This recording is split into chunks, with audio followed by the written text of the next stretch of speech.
si vous avez un profil LinkedIn, vous n'êtes peut-être pas certain d'avoir la bonne photo. Vous avez peut-être déjà changé plusieurs fois, puis encore, vous avez quelques doutes qui subsistent à savoir si vous avez la photo qui va capter l'attention. Dans cette vidéo, je vous parle des bonnes pratiques pour avoir la meilleure photo LinkedIn possible. Cette vidéo-là va vous aider à remplacer ou à corriger la photo que vous avez actuellement, vous donner de la crédibilité afin qu'on ait envie d'en savoir un petit peu plus sur vous en consultant votre profil LinkedIn. Je m'appelle Valérie, je suis amplificatrice de premières impressions. Dans la vie, je pense que chacun est en mesure de rencontrer les personnes qu'il souhaite rencontrer s'il s'y prend de la bonne façon. J'aide les personnes ambitieuses à entrer en contact avec les personnes qui vont faire une différence dans leur vie grâce à des premières impressions saisissantes. Je vais reprendre ici les principaux points auxquels on doit penser quand on fait une photo, peu importe les circonstances.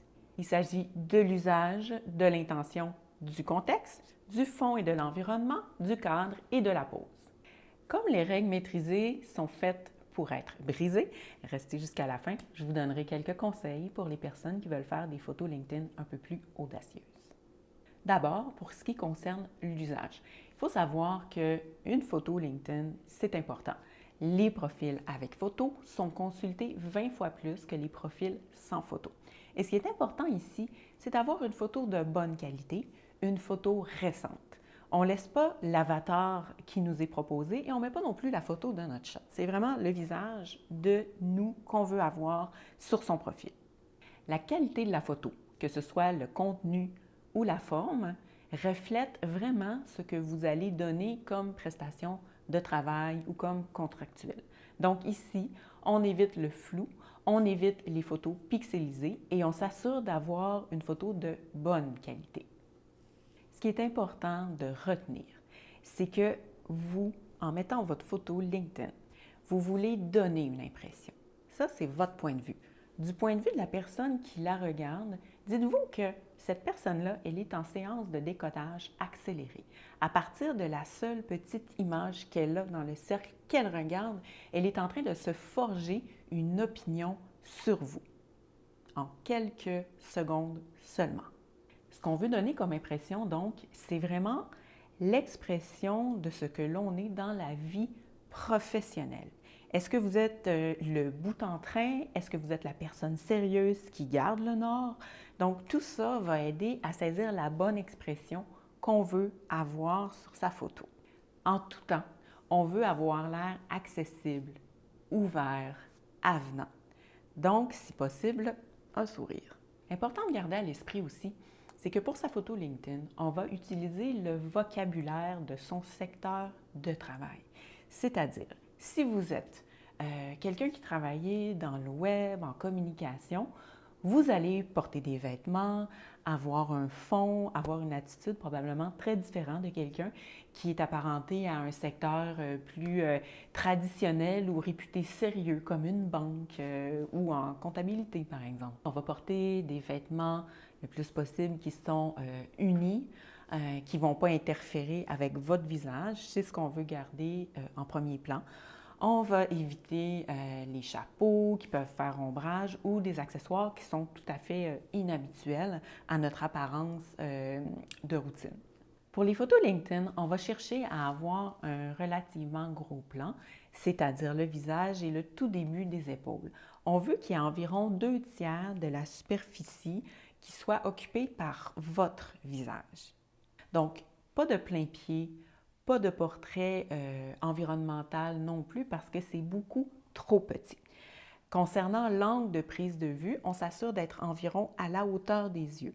Parce que si vous êtes en plongée, vous allez avoir l'air écrasé du point de vue de la personne qui regarde la photo, alors que si vous êtes en contre-plongée, vous allez dégager une impression de dominance. Ce n'est pas ce qu'on veut, on veut avoir l'air accessible.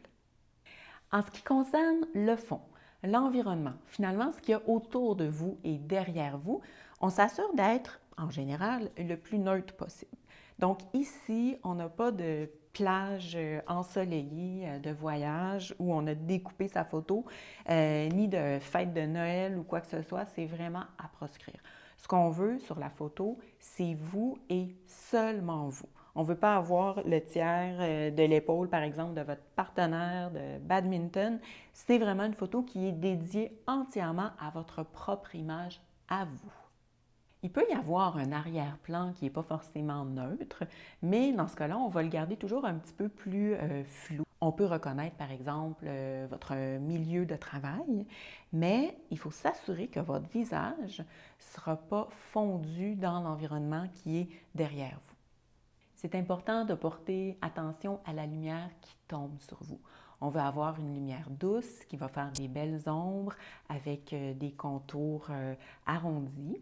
On ne veut pas avoir des lumières trop franches qui vont par exemple faire une moitié de visage très ombragé et une moitié de visage très clair par exemple. Une fois que vous avez pris votre photo, évidemment, vous pouvez utiliser des filtres quand même assez neutres. Souvent, on va se contenter dans les applications grand public des corrections d'exposition, par exemple, ou un petit peu de contraste. Mais ce qui est à éviter, c'est vraiment les filtres très artistiques. Ici, la photo LinkedIn, ce n'est pas la place pour faire ça. On n'est pas dans un portrait artistique, on est vraiment plus dans un headshot ou un portrait traditionnel. Concernant la pause, pendant les quelques secondes que vous avez où la personne va regarder votre photo, c'est très important d'avoir un regard franc. Donc, lors de la prise de la photo, vous regardez l'objectif. On évite tout ce qui peut interférer avec cette franchise-là. Donc, pas de lunettes soleil, par exemple. On veut voir les yeux, on veut voir le regard, on ne veut pas avoir un regard fuyant qui regarde partout, sauf vers l'objectif. C'est aussi une question d'attitude. Pour la photo LinkedIn, on n'est pas dans un esprit où on veut séduire une flamme. Pas du tout. La pose qu'on prend, elle est relativement neutre et on veut, la plupart du temps, avoir un sourire. Donc, je vous ai dit au début de la vidéo que j'allais vous donner quelques conseils pour les personnes qui souhaitent briser les règles pour avoir un profil un peu plus audacieux.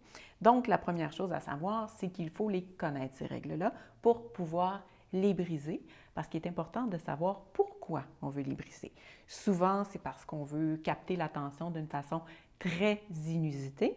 Donc, c'est possible, mais sachez qu'il y a toujours un risque parce que ce sont des initiatives qui ne vont pas forcément être bien reçues par tout le monde et que votre profil pourrait carrément être écarté parce qu'il est trop différent. Donc, être capable de prendre le risque. Évidemment, avant de faire ça, moi, ce que je vous suggère, c'est de consulter quelques personnes autour de vous pour leur faire part de cette initiative et de leur donner un aperçu de ce dont ça pourrait avoir l'air. Parce que parfois, de notre point de vue, on s'imagine qu'on va créer un tel type de réaction, ce qui n'est pas toujours le cas.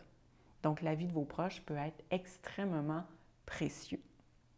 Donc ici, ce avec quoi on peut jouer, ça peut être un cadre tout à fait inhabituel. On peut avoir un éclairage atypique. On pourrait aussi avoir une pose très caractéristique qui est très différente de ce qu'on voit habituellement. Ici, on veut peut-être simplement créer la surprise, ce qui souvent va faire en sorte qu'on s'attarde bien sûr à une photo. Donc voilà, dans cette vidéo, je vous ai parlé des règles à suivre pour avoir la photo LinkedIn adéquate, en parlant par exemple de l'intention, de l'usage, du cadre, de l'environnement et du fond, mais aussi de quelques exceptions aux règles qui peuvent parfois être utiles. Si vous avez aimé cette vidéo, je vous invite à cliquer j'aime et à la partager si vous pensez qu'elle peut être utile.